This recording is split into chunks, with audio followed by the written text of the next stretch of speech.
So it is the time of year that I need to put the game trail cameras back up. I don't keep them running during the course of the winter because there really isn't that much wildlife coming through here in the winter months.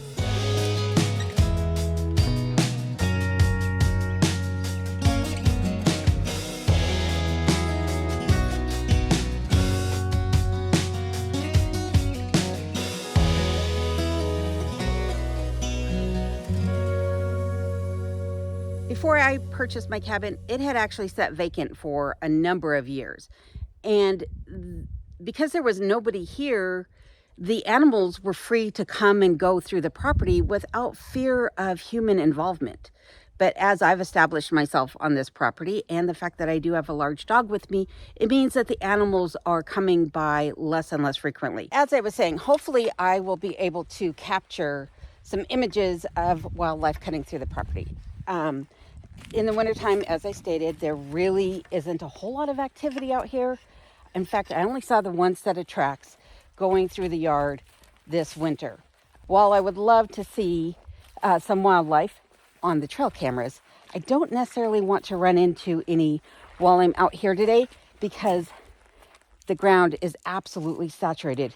There's no way I could make a quick escape in this mud. I am just totally sinking in. I definitely should have worn my mudders instead of my hiking boots.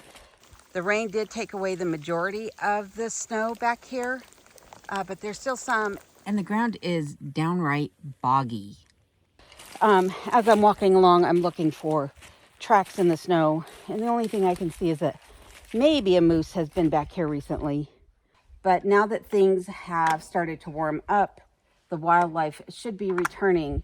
My only concern is, will they really be returning since I've taken away all their food source? Last year I had a bunch of work done on the property and had it cleared of all the saplings that were back here. I still have a few little ones around on the edges of the forest, but I really need to get some planting done back here, some cover crops, because without that, I'm just experiencing a lot of erosion, as you can see here. Hopefully you can see that on the camera, where there's just a bunch of topsoil and silt that is running down the embankment here towards the forest.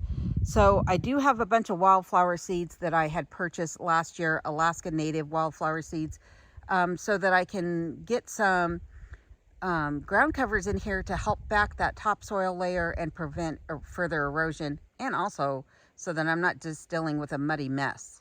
But I am wondering if the animals will be coming back. I receive a lot of questions regarding wildlife here on my property and that you might find in Alaska. And so as I go walk back into the woods to investigate the noise that I heard repetitively this past winter, I'm going to talk to you about some of the things that you might be surprised that you don't actually find in Alaska, and something that you might not realize that we actually have here. So off we go. I have basically created an obstacle course for myself with all these downed trees, and then with all the runoff and the ground being soft, if I was trying to run away from something, I don't think I would have a very good chance of getting very far very fast. Right now, with the ground being as soft as it is, if there was anything out here, their tracks would be pretty darn obvious. Right there. There's a moose track. And you can see it's probably juvenile. It's about as big as my hand is. And we're just on the edge of the forest here. And like I said, it was in this back corner that I kept hearing breaking branches. So let's see if we can find anything. And that's the tripod making noise there. Got a widowmaker hung up in the tree there. And this is why you don't walk under trees that are hung up in the other trees, because I don't know if you can see that, but it's barely hanging on a couple small branches. that is it.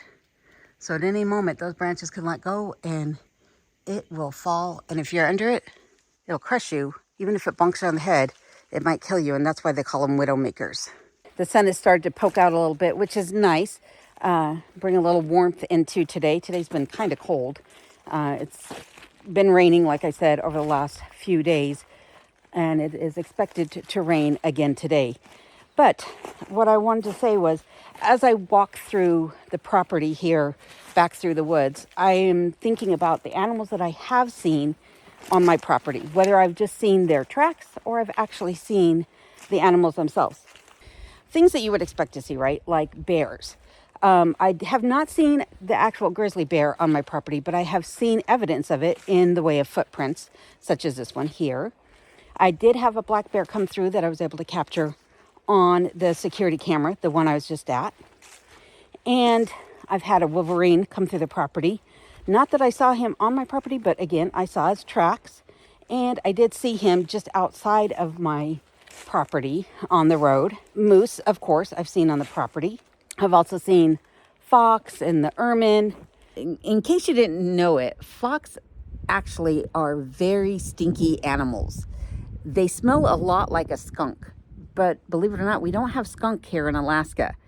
So if you're in Alaska and you smell something that is reminiscent of a skunk, it might be a fox or it might be a shrew. They smell like the skunk does, but if you didn't know it, shrews are the only venomous creature in Alaska. That's right, venomous.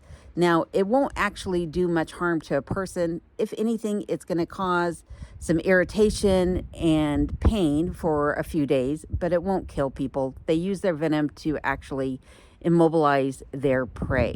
And while I'm on the subject of rodents, in my last video, I had mentioned about the mice coming out of hibernation.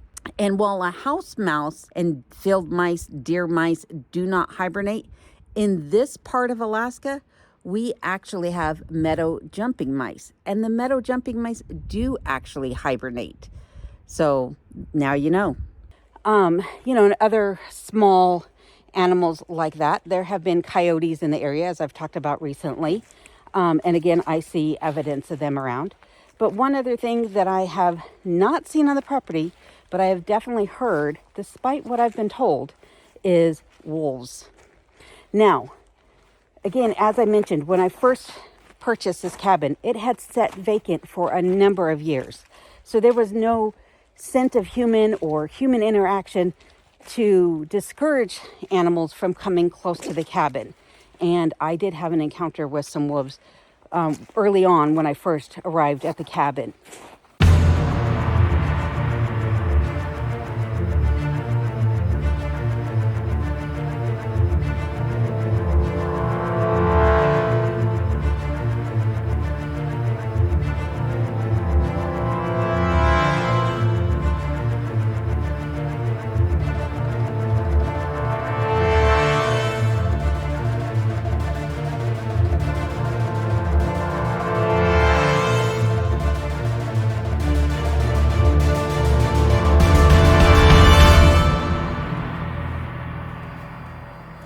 I had only arrived at the cabin a few days prior to this happening, and I needed to get some groceries. I had basically no food on hand.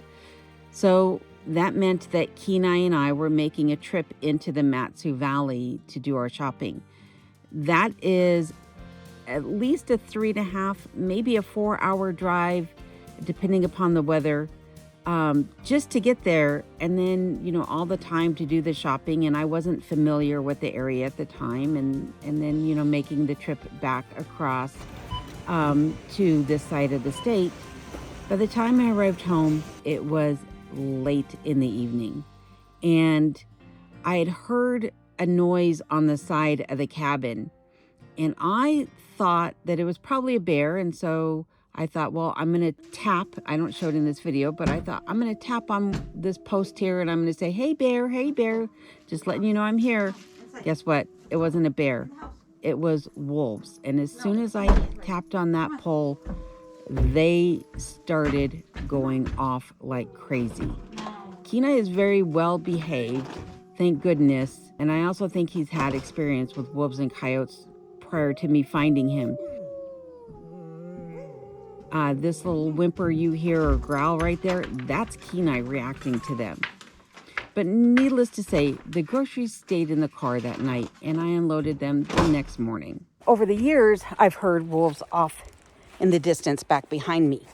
The coyote's howl is different than a wolf's howl. So they are distinguishable by certain characteristics that each one of them has.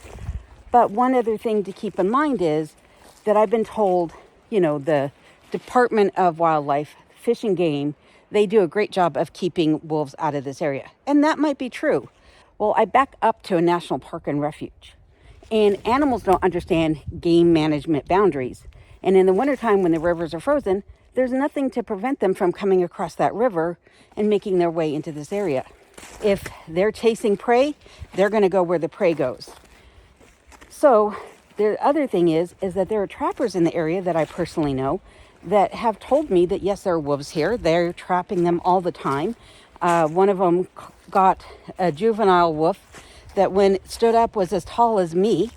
But the other thing is that the Department of Fish and Game allows you to shoot up to 10 wolves a day in this area. And they wouldn't be allowing that if the wolves were not here. So now that we've talked about some of the animals that I have experienced in this area, let's talk about some of the animals you won't find in Alaska, because this is the question or a series of questions that I get most frequently. Some other trees leaned up against the tree here. Another widowmaker back there. But I have a nice trail here that I can go along. And yes, for all of you who are concerned, I am armed. So quiet back here. I mean, it's quiet here always, but just a few little birds chirping. That's it. But as I walk along, I am keeping an eye out for other animal tracks. Again, we saw the moose track, which it's funny, that moose track is about the same size as Kenai's paw print. He is a rather large dog and therefore does have large paws, but his track, as I said, was about the same size as that moose track. Sorry if I seem a bit distracted, just trying to keep an eye out for what's going on around me and all the things that I see, like that tree there, this lovely pile here, though you can tell those trees were cut. One other animal that I've seen on my property has been porcupines, which I did not know before moving up here that porcupines climb trees. I saw porcupines all the time in Colorado, but was not aware that they climb trees. And speaking of climbing trees, did you know that Alaska actually has flying squirrels? Yeah, in this area, in fact, there are flying squirrels. That squirrel is really not happy with me, but what I wanted to show you is this. This is a series of tunnels made by the squirrels. I hear him, but I no longer see him in the tree. He's up there someplace screaming at me. The flying squirrels are responsible for spreading truffles. They will dig them up as their food source, and then they will move the spores around the forest, which I thought that was pretty interesting. I didn't know we had flying squirrels here. And like I said, I didn't know that porcupines climb trees until moving to Alaska. The first time I saw one was up in a tree, and I could not figure out what noise I was hearing until finally I looked up and saw them. So very interesting about those two animals, at least in my opinion. While we're on the subject of animals in trees, one animal that you will not find in Alaska are raccoons. Though raccoons have been brought to Alaska several times over the years, the first time being in 1941, where they were introduced to Cygna Island off of the west coast of Prince Wells Island in the Gulf of Alaska. The raccoons probably survived for many years, but they haven't been seen in decades, and so it's assumed that they have since perished and all other introductions of raccoons have been unsuccessful. And did you know that Alaska is the only state to not have raccoons? That's right. Out of all 50 states, we're the only one.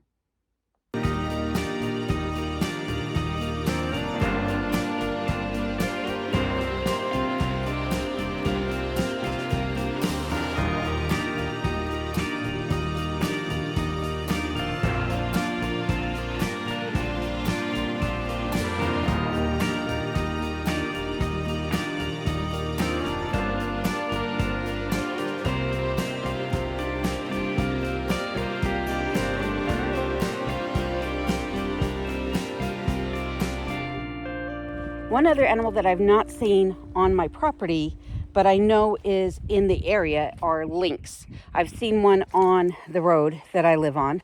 But as far as big cats go, that's all we have here in Alaska. Bobcat, which are related to lynx, do not live in Alaska. They've just never made their way this far north, I guess, or into this area. But something that does make their way into this area but has not established itself in Alaska are mountain lions, which I am very thankful for, because I have run into a mountain lion face to face before, and let me just tell you, they're massive. At the time, I was going to Lower Cataracts in Colorado. I was at the trailhead, and a mountain lion came running up to my Jeep, and it did an immediate turnabout. But in doing so, I was able to see that from the tip of its nose to the tip of its tail, it was as long as my Jeep was, and its shoulders came up to the bottom of the driver's side window. And after he took off, I got out of the car and I was looking at his paw prints.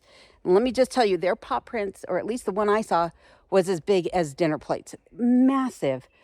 Like, not anything you want to mess with. So I'm very thankful that we don't have mountain lions here. Another story about a mountain lion is that some friends of mine were out camping, and they were camping in a wooded area such as this, and they happened to be underneath like a spruce or pine tree, where the lower branches, like this one, had been cleared away. So they had, branches just slightly overhead, and they were using that tree to relieve themselves. One of the gentlemen had just got done relieving himself under that tree, and as soon as he stepped away from it, a mountain lion jumped out of the tree. He did not know it was there, and he said even when it jumped down, it was completely silent. He had no idea it was there until someone else alerted him to it. So if you're in mountain lion territory, be careful. They are stalkers of their prey. One thing that I'm thankful for that we don't have here in Alaska are snakes. Luckily, there are no snakes in Alaska. But what is really surprising to learn after this question came up is that I'm about the 62nd parallel, but north of the 62nd parallel in other countries such as Norway, there are snakes. There is what's called the Arctic viper, and that's in Norway. Very thankful that we don't have snakes here in Alaska. Other than 4 species of sea turtles, there are no other reptiles in Alaska. But we do have frogs in Alaska. And we only have 1 species of toad. That would be the western toad. I was surprised to find out that we have frogs and toads here in Alaska, but I'm really thankful for it because they're going to help to eat some of the mosquito larvae out of the ponds.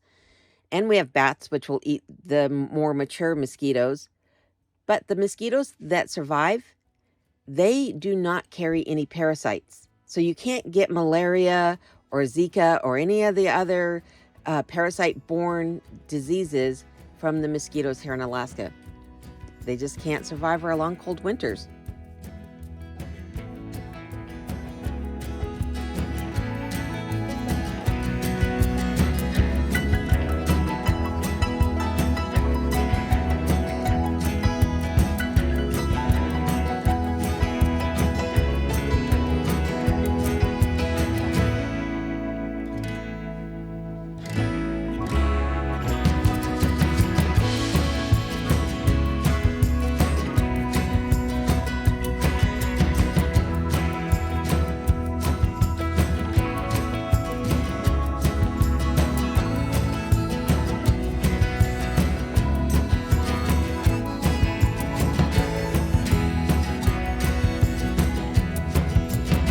So I assumed that it was just a moose that had been walking back there in the wintertime, because I'm not seeing anything that looks unusual or, like I said, no evidence of porcupines or anything like that. And those were my two guesses of what it probably was. But the winds are starting to kick back up, hence you can see my hair being blown around. But I don't want to be standing in a grove of trees, especially dead ones, when the winds are kicking up or a storm comes rolling through. So I'm going to head back up to the cabin, but we'll finish the conversation up there. When it comes to birds in Alaska, there are a couple that people assume are in this state, but they are not. The first one being penguins. See, I knew I should have made a left turn at Albuquerque. Well, sorry to break it to you, but penguins live in the southern hemisphere, not in the northern hemisphere. So there's no penguins in Alaska. The closest thing you're going to find is a puffin. The other bird that people assume are here are wild turkeys. That is not to say that Alaska doesn't have turkeys, but they're not wild. They're turkeys that have escaped or been released into the state, but they're not wild turkeys. There's no wild turkeys in here, but you can find turkeys all the way from Palmer down to Homer. While this is not an animal, it is something that doesn't grow in Alaska. While I have wild strawberries coming up in my garden and my raspberries are starting to come back, you will not find blackberries in Alaska. They do not grow here. Now that I'm back at the cabin, there's a couple things that I need to tend to. And the first one is I need to replace these ant trap stations. They're like little bait stations. The ants come and they get the bait and they carry it away. Because while Alaska does not have termites, we have carpenter ants and they will destroy old cabins.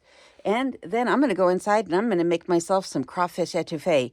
And as unfortunate as I think it might be, Alaska doesn't actually have any crawfish.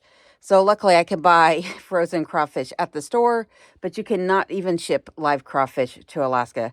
And in my opinion, that's a real bummer. So I'll share the recipe in the link of this video, but I'm not going to actually make it on camera today. I am so sorry about that, folks. But I will start cooking again in some of my future videos. And speaking of future videos, one other thing that Alaska has is community. Even though this is the largest state in the Union, well, guess what? It's also one of the friendliest states, and it is a huge community. And even though many of us are spread out across the state, some of my community fellow members that I would like to make sure that you're aware of are Adam and Phyllis over at Alaska Cut the Cord and Rob and Sarah over at Cremedge Inn. So if you're not following those channels, if you've not heard of them before, I'll leave a link to their channels in the description of this video, and I highly recommend you go check them out. They're showing you two different areas of the state, different from where I live, and a whole different way of life than I live, both of them off-grid, and I definitely welcome you to check them out.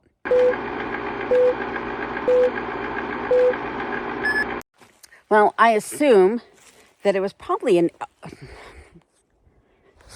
mosquitoes. It looks like I have elf ears.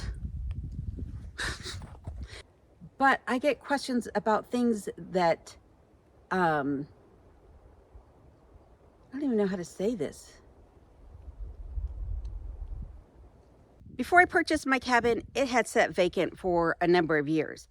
And without there being anybody around to intervene or disrupt? Is that a word? Disrupt? I don't know. I don't know if that's a word. It sounds familiar. Disrupt. His paw prints were as big as... Until next time, please stay safe and take care, and I will see you again next time.